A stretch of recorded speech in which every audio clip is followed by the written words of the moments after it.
This video is brought to you by AKSIAS. ఈరోజు మనము ఫిబ్రవరి 23కి సంబంధించిన కరెంట్ అఫైర్స్ని చూద్దాం. ఈ కరెంట్ అఫైర్స్ మీకు యూపీఎస్సీ, ఏపీపీఎస్సీ మరియు టీఎస్పీఎస్సీ గ్రూప్ 1 మరియు గ్రూప్ 2 ఎగ్జామ్స్కి ఉపయోగపడే విధంగా ఇక్కడ ఎక్స్ప్లెయిన్ చేయడం జరుగుతుంది. ఇందులో మనకు రెగ్యులర్గా డైలీ కొన్ని ఇంపార్టెంట్ కీవర్డ్స్ని ప్రొవైడ్ చేస్తాను. దాంతోపాటు రెగ్యులర్గా కొన్ని ఆబ్జెక్టివ్ క్వశ్చన్స్ కూడా ప్రొవైడ్ చేయడం జరుగుతుంది. ఈ ఆబ్జెక్టివ్ క్వశ్చన్స్ మీరు రెగ్యులర్గా ప్రాక్టీస్ చేస్తూ ఉండండి. ఇక మనకు కరెంట్ అఫైర్స్ వచ్చేవరకు ఏ కాంపిటేటివ్ ఎగ్జామ్స్ తీసుకున్నా కానీ కరెంట్ అఫైర్స్ అనేది మనకు చాలా చాలా ఇంపార్టెంట్ టాపిక్గా మనము చెప్పుకోవచ్చును. ప్రతి ఎగ్జామ్లో మనకు 25 నుంచి 30% వరకు కరెంట్ అఫైర్స్ నుంచి క్వశ్చన్స్ అడిగే అవకాశం అనేది ఉంటుంది. కాబట్టి ఈ కరెంట్ అఫైర్స్ని ప్రతి ఒక్కరూ ఖచ్చితంగా రెగ్యులర్గా ఫాలో అవుతూ ఉండాలి. దానికి సంబంధించి మనము ఈనాడు, సాక్షి న్యూస్ పేపర్ కానీ లేకపోతే హిందూ మరియు ఇండియన్ ఎక్స్‌ప్రెస్ న్యూస్ పేపర్ కానీ రెగ్యులర్గా ఫాలో అవ్వడమే కాకుండా ఒక నోట్స్‌ను కూడా మెయింటైన్ చేస్తూ ఉండాలి. ఈ నోట్స్ రాసుకోవడం వలన మనకు కరెంట్ అఫైర్స్ అనేది మనకు ఈజీగా గుర్తుండే అవకాశం అనేది ఉంటుంది. కాబట్టి రెగ్యులర్గా ఒక నోట్స్‌ని రాసుకుంటూ ఉండండి. దాంతోపాటు నోట్స్ రాసుకునే సమయంలో కరెంట్ అఫైర్స్‌తో పాటు కేవలం కరెంట్ అఫైర్స్ మాత్రమే కాకుండా దీనిని సబ్జెక్ట్‌కి లింక్ చేసుకొని చదువుకుంటే మీకు ఈజీగా అర్థమవుతుంది. కాబట్టి ఈ మెథడ్‌ని ఫాలో అవుతూ ఉండండి. సాధారణంగా మనకు ఎగ్జామ్ డేట్ కంటే ఒక 1 ఇయర్ ముందుకి 1 ఇయర్ సంబంధించిన కరెంట్ అఫైర్స్ అనేది మనకు ఎగ్జామ్‌లో అడిగే అవకాశం అనేది ఉంటుంది. కాబట్టి 1 ఇయర్ కరెంట్ అఫైర్స్ అనేది మనం రెగ్యులర్గా ఫాలో అప్ చేస్తూ ఉండాలి. ఇక AKS IAS institution director MS Shashank గారి ఆధ్వర్యంలో కాంపిటీటివ్ ఎగ్జామ్స్‌కి ప్రిపేర్ అయ్యే అభ్యర్థులకి ప్రయోజనం చేకూరాలన్న ఒక మంచి ఉద్దేశంతోటే మనకు రెగ్యులర్గా ఇంగ్లీష్ మీడియంలోను మరియు తెలుగు మీడియంలో కరెంట్ అఫైర్స్‌ని అప్లోడ్ చేయడం అనేది జరుగుతుంది. దాంతోపాటు కాంపిటీటివ్ ఎగ్జామ్స్‌కి ప్రిపేర్ అయ్యే అభ్యర్థులకి ప్రత్యేకంగా యూపీఎస్సీ, ఏపీపీఎస్సీ అదేవిధంగా టీఎస్పీఎస్సీకి సంబంధించి మీ యొక్క డౌట్స్‌ని క్లారిఫై చేసే విధంగా మనకు ఆయా సబ్జెక్ట్ ఎక్స్‌పర్ట్స్‌తో కూడిన అవగాహన వీడియోస్‌తో పాటు వర్తమాన అంశాలతో కూడిన వీడియోస్‌ని కూడా మనకు రెగ్యులర్‌గా యూట్యూబ్ ఛానల్‌లో ఫ్రీగా అప్లోడ్ చేయడం అనేది జరుగుతుంది. దీని ద్వారా ఏమవుతుందంటే కాంపిటీటివ్ ఎగ్జామ్స్‌కి ఎట్లా ప్రిపేర్ అవ్వాలి, సిలబస్‌ని ఏ విధంగా చదువుకోవాలి, ఏ బుక్స్ రిఫర్ చేసుకోవాలి అన్న కోణంలో మీకు చాలా నాలెడ్జ్ వచ్చే అవకాశం అనేది ఉంటుంది. కాబట్టి రెగ్యులర్‌గా యూట్యూబ్ ఛానల్‌ని ఫాలో అవుతూ ఉండండి. ఇక మంత్లీ కరెంట్ అఫైర్స్‌కి సంబంధించి మనకు ఇంగ్లీష్ మీడియము అదేవిధంగా తెలుగు మీడియంలో మ్యాగజైన్ కూడా విడుదల చేయడం అనేది జరుగుతుంది. ఇది మీకు ఎవ్రీ మంత్ రిలీజ్ అవుతుంది ఏకేఎస్ ఐఏఎస్ నుంచి. ఇక ఈరోజు మీరు ప్రాక్టీస్ చేయవలసిన క్వశ్చన్స్ ఒకసారి చూద్దాం. Consider the following with respect to the Sant Ravidasji. ఇతను ఒక పోయెట్. ఇతనికి సంబంధించి కింద ఇచ్చిన 3 స్టేట్మెంట్స్‌లో ఇన్‌కరెక్ట్ స్టేట్మెంట్స్‌ని గుర్తించండి. He was a poet saint of Bhakti movement in northern India. Some of the devotional verses composed by him are included in the Guru Granth Sahib. He was the founder of Ravi Dasya sect. ఇందులో incorrect స్టేట్మెంట్స్‌ని గుర్తించండి. మనకు questions నేను రెగ్యులర్‌గా English మీడియంలోనే provide చేస్తున్నాను. ఎందుకంటే మనకు ఏ competitive exams అయినా కానీ ఇంగ్లీష్ మీడియంలో ఉన్న పేపరే ప్రామాణికంగా తీసుకోవడం జరుగుతుంది. కాబట్టి మీరు కూడా ఇంగ్లీష్‌ను ఖచ్చితంగా చదవాలి అన్న ఉద్దేశంతోటే క్వెషన్స్‌ని ఇంగ్లీష్‌లో ప్రొవైడ్ చేస్తున్నాను. ఇక సెకండ్ క్వెషన్ చూద్దాం. Consider the following statements with respect to the international atomic energy agency. International atomic energy ఏజెన్సీకి సంబంధించి కింద ఇచ్చిన 3 స్టేట్మెంట్స్‌లో కరెక్ట్ స్టేట్మెంట్స్‌ని గుర్తించండి. It is a specialised agency of the united nations. The organisation's first name when it was formally established was Atoms for Peace. India is a founding member of the IAEA. ఇందులో correct స్టేట్మెంట్స్‌ని గుర్తించండి. ఇక మూడవ question చూద్దాం.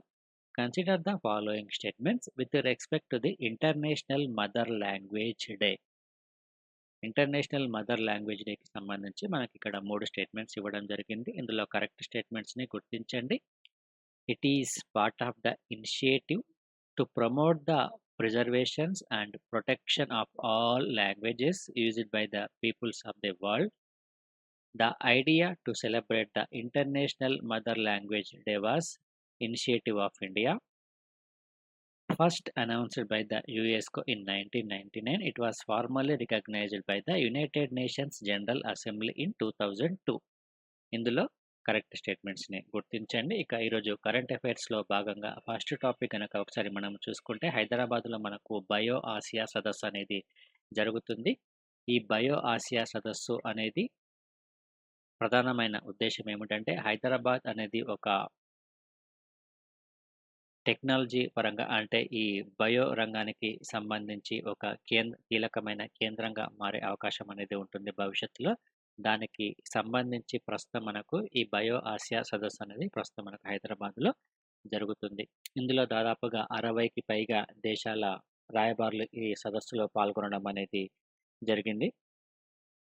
గతంలో కూడా మనకు ఇక్కడ ఉన్న జినోమ్ వ్యాలీ ఏదైతే ఉందో జినోమ్ వ్యాలీని కూడా ప్రధానమంత్రి నరేంద్ర మోడీ అక్కడ గతంలో కూడా సందర్శించడం జరిగింది. సో దీని ద్వారా మనం చెప్పేది ఏమిటంటే బయో రంగంలో హైదరాబాద్ అనేది భవిష్యత్తులో కీలకంగా మారే అవకాశం అనేది ఉంటుంది. అదేవిధంగా మనకు ఈ వ్యాక్సిన్కి సంబంధించి కూడా హైదరాబాద్ నుంచి దాదాపుగా 65% మేరకు వ్యాక్సిన్స్ అనేవి హైదరాబాద్ నుంచే ప్రొడ్యూస్ అవ్వడం అనేది జరుగుతుంది.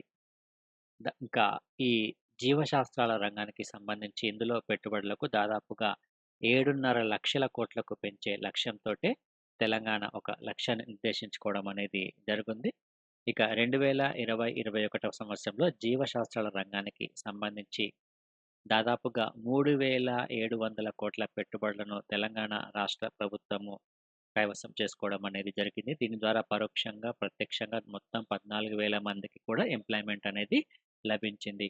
సో ఇది హైదరాబాద్కి సంబంధించి బయో ఆసియా సదస్సుకి సంబంధించి మనం హైదరాబాద్లో ఈ బయో రంగం అనేది ఏ విధంగా ఉంది అనేది మనకి ఇక్కడ చాలా ఇంపార్టెంట్.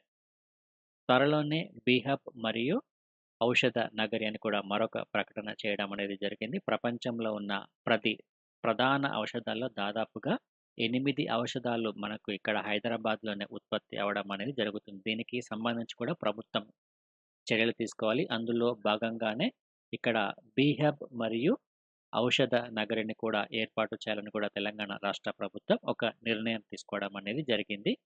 ఇక ప్రతిభా పురస్కారంకి సంబంధించి ఇక్కడ Bharat Biotech CMD doctor Krishna ఎల్లా, అదేవిధంగా జేఎండి సుచిత్ర ఎల్లోకు జినోమ్ వ్యాలీ ప్రతిభా పురస్కారం అనేది లభించింది. ఈ పేర్లు గుర్తుంచుకోండి. జినోమ్ వ్యాలీ ప్రతిభా పురస్కారం అనేది ఎవరికి లభించింది అనేది మనకు చాలా ఇంపార్టెంట్. ఇక మరొక కీలకమైన అంశం వచ్చేసి తెలంగాణ రాష్ట్ర ప్రభుత్వం ఇక్కడ ఒక సంస్థతో కూడా ఒక ఒప్పందాన్ని కుదుర్చుకోవడం అనేది జరిగింది. ఇది ప్రసిద్ధ ఔషధ సంస్థ సైటీవా ఈ సంస్థ పేరు. ఈ సంస్థతో తెలంగాణ రాష్ట్ర ప్రభుత్వం ఒక ఒప్పందాన్ని కుదుర్చుకోవడం జరిగింది. ఇందులో భాగంగానే జినోమ్ వ్యాలీలో ఈ సంస్థ ఒక కేంద్రాన్ని కూడా ఏర్పాటు చేస్తుంది. ఇందులో వృత్తిపరమైన శిక్షణ, సాంకేతిక సలహా సేవలు, మౌలిక వసతుల సాయం వంటివి ఈ సంస్థ ద్వారా అందడం అనేది జరుగుతుంది. ఇది కంప్లీట్గా బయో ఆసియాకి సంబంధించి.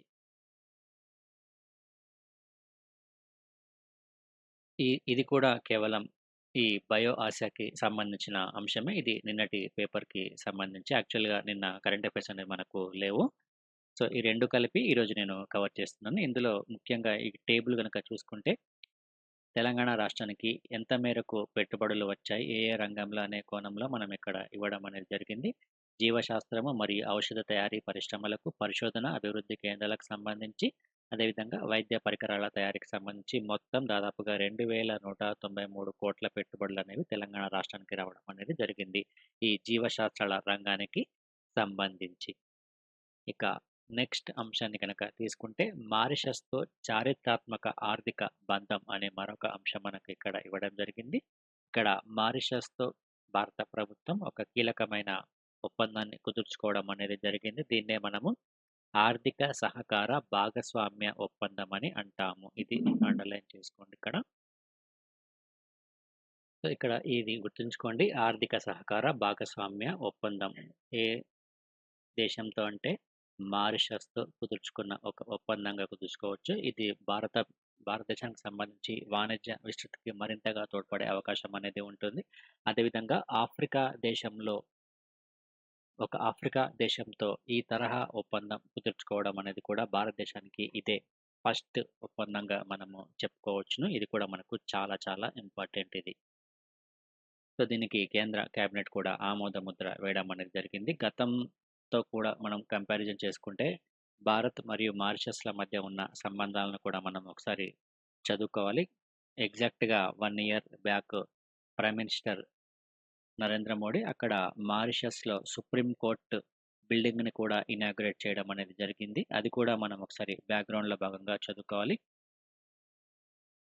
ఈ ప్రస్తుతం కుదుర్చుకున్న ఈ ఒప్పందం ఏదైతే ఉందో, ఇది భవిష్యత్తులో ఇరు దేశాల మధ్య మరింతగా వాణిజ్యాన్ని పెంచే అవకాశం అనేది ఉంటుంది. ఇరు దేశాల ఆర్థిక వ్యవస్థలు కూడా పుంజుకునేందుకు ఈ ఒప్పందం అనేది మేలు చేస్తుంది. దాంతో పాటు ఆఫ్రికా ఖండంలో భారతదేశానికి సంబంధించి ఇన్వెస్టర్లు ఎవరైతే ఉన్నారో, ఆ ఇన్వెస్టర్లకు సంబంధించి అక్కడ వ్యాపార విస్తరణకు ఇది ఒక మొదటి అడుగుగా మనం చెప్పుకోవచ్చును. ఈ భారత్ మరియు మారిషస్‌ల మధ్య కుదిరిన ఈ వాణిజ్య ఒప్పందం అనేది. దీని ద్వారా ఇరు దేశాల మధ్య పెట్టుబడులు, ఆర్థిక సహకారము, అదేవిధంగా సాంకేతిక సహకారం కూడా మరింతగా మెరుగుపడే అవకాశం అనేది ఉంటుంది. ఇక నెక్స్ట్ అంశాన్ని గనక చూసుకుంటే హైదరాబాద్‌లో యునెస్కో పీఠం అని మరొక అంశం ఇక్కడ ఇవ్వడం జరిగింది.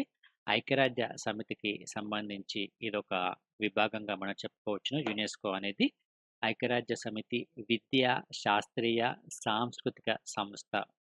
దీనికి సంబంధించి ఒక పీఠాన్ని హైదరాబాద్‌లోని మహాత్మా గాంధీ జాతీయ గ్రామీణ విద్యా మండలికి మంజూరు చేయడం అనేది జరిగింది.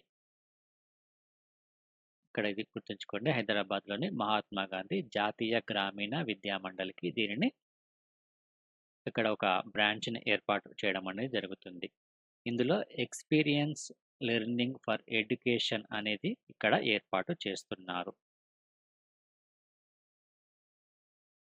దీని యొక్క ప్రధానమైన ఉద్దేశ్యం ఏమిటంటే, పనిచేస్తూ అనుభవపూర్వకంగా నేర్చుకునే విద్య ఏదైతే ఉందో దానిపై అవగాహన కల్పించి, వాటిని పాఠ్య ప్రణాళికలో చేర్చేలా ప్రోత్సహించేందుకు ఇక్కడ శిక్షణను ఇవ్వడం జరుగుతుంది ఈ సెంటర్‌లో. కాబట్టి ఇది మనకు చాలా ఇంపార్టెంట్. ఇది మనకు ప్రిలిమ్స్ ఓరియంటేషన్‌లో అడిగే అవకాశం అనేది ఉంటుంది. కాబట్టి దీన్ని ఖచ్చితంగా చదువుకోండి. ఇక నెక్స్ట్ అంశాన్ని గనక తీసుకుంటే వీఎల్ఎస్ఆర్ షామ్ క్షిపణి యొక్క ప్రయోగము విజయవంతం చేయడం అనేది జరిగింది. ఇది ఉపరితలం నుంచి గగనతలంలోకి లక్ష్యాలను ఛేదించే స్వల్ప శ్రేణి క్షిపణిగా మనం చెప్పుకోవచ్చును. ఇది అండర్‌లైన్ చేసుకోండి ఇక్కడ. ఉపరితలం నుంచి గగనతలంలోకి సర్ఫేస్ టు ఎయిర్ అని మనం చదువుకుంటాం ఇంగ్లీష్‌లో. ఇది ఈ క్షిపణికి సంబంధించి ఇది వీఎల్ఎస్ఆర్ షామ్ అని పిలవడం జరుగుతుంది. దీన్నే నిట్ట నిలువ ప్రయోగ వర్షన్ అని పిలవడం జరుగుతుంది. అంటే ఈ క్షిపణి అనేది నిట్ట నిలువుగా ప్రయోగించడం అనేది జరుగుతుంది.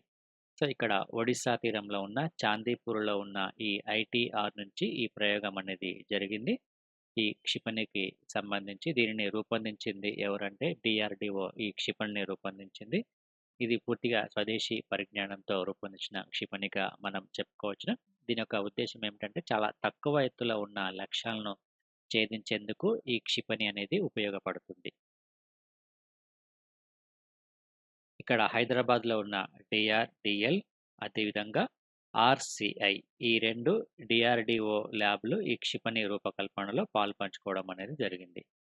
ఇది కూడా మనకు గుర్తుంచుకోండి. ఈ క్షిపణిలో ఎవరెవరు పాల్గొన్నారనే అంశం కూడా మనకు ఎగ్జామ్‌లో అడిగే అవకాశం అనేది ఉంటుంది. ఇక ఈరోజు కరెంట్ అఫైర్స్ చాలా తక్కువగా ఉన్నాయి మనకు. ఇక నిన్న ఇచ్చిన క్వెషన్స్‌కి ఆన్సర్స్ ఒకసారి చూద్దాం మనము.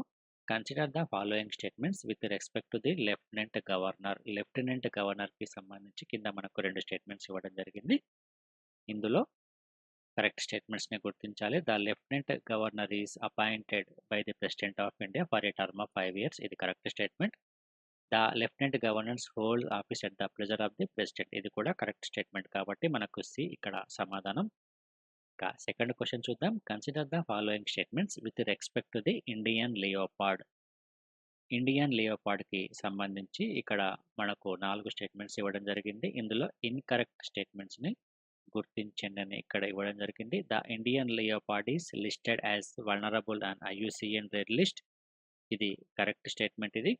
It is listed and par with the tigers in wild life protection act 1972. ఇది కూడా కరెక్ట్ స్టేట్మెంట్.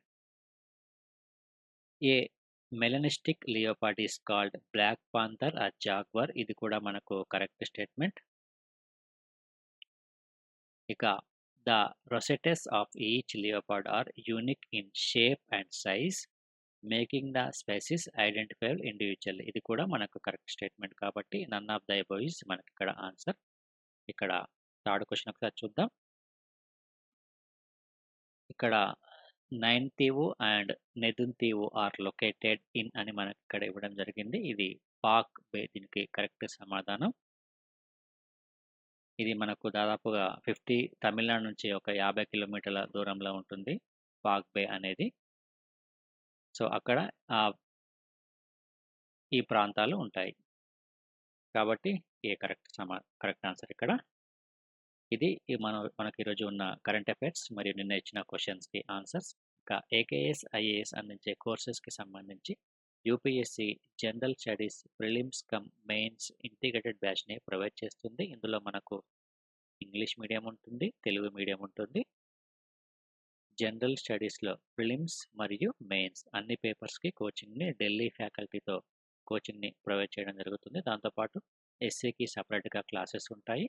ఇక ఆప్షనల్ సబ్జెక్ట్స్లో sociology, anthropology, political science, public administration, geography, Telugu literature ఇవన్నీ ఆప్షనల్స్గా ప్రొవైడ్ చేస్తున్నాము. ఇక ప్రిలిమ్స్ మరియు మెయిన్స్ టెస్ట్ సిరీస్ కూడా ఉంటుంది. ఇది యూపీఎస్సీ స్టాండర్డ్స్కి అనుగుణంగానే ఈ టెస్ట్ సిరీస్ని కండక్ట్ చేయడం జరుగుతుంది. ఇక ఏపీపీఎస్సీ మరియు టీఎస్పీఎస్సీకి సంబంధించి గ్రూప్ 1 మరియు గ్రూప్ 2 కోచింగ్ ఇది ఇంగ్లీష్ మీడియంలో ఉంటుంది మరియు తెలుగు మీడియంలో ఉంటుంది. దీంతో పాటు మనకు టెస్ట్ సిరీస్ అదేవిధంగా మెటీరియల్ కూడా ప్రొవైడ్ చేయడం జరుగుతుంది. ప్రస్తుతం PCM batch prelims cum mains batches అనేవి జరుగుతున్నాయి. అడ్మిషన్స్ కోసం మీరు 8444949709 అనే నెంబర్కి కాల్ చేయండి. అదేవిధంగా ఆన్లైన్ కోర్సెస్కి సంబంధించి అదేవిధంగా మెటీరియల్ కోసము మీరు గూగుల్ ప్లే స్టోర్ నుంచి ఏకేఎస్ ఐఏఎస్ ఎడ్యునేషన్ అనే యాప్ని మీరు డౌన్లోడ్ చేసుకోవచ్చు మరియు education.aksias.com అనే వెబ్సైట్ని కూడా మీరు విజిట్ చేయొచ్చు. ఇది ఈరోజు మనకున్న కరెంట్ అఫైర్స్. ఈ కరెంట్ అఫైర్స్ని మీకు రెగ్యులర్గా ప్రొవైడ్ చేయడం జరుగుతుంది. కరెంట్ అఫైర్స్ మరియు ఇతర సబ్జెక్ట్కి సంబంధించిన వీడియోస్ కోసము మీరు ఏకేఎస్ ఐఏఎస్ యూట్యూబ్ ఛానల్ని సబ్స్క్రైబ్ చేసుకోండి. Thank you friends. Thank you. This video is brought to you by AKSIAS.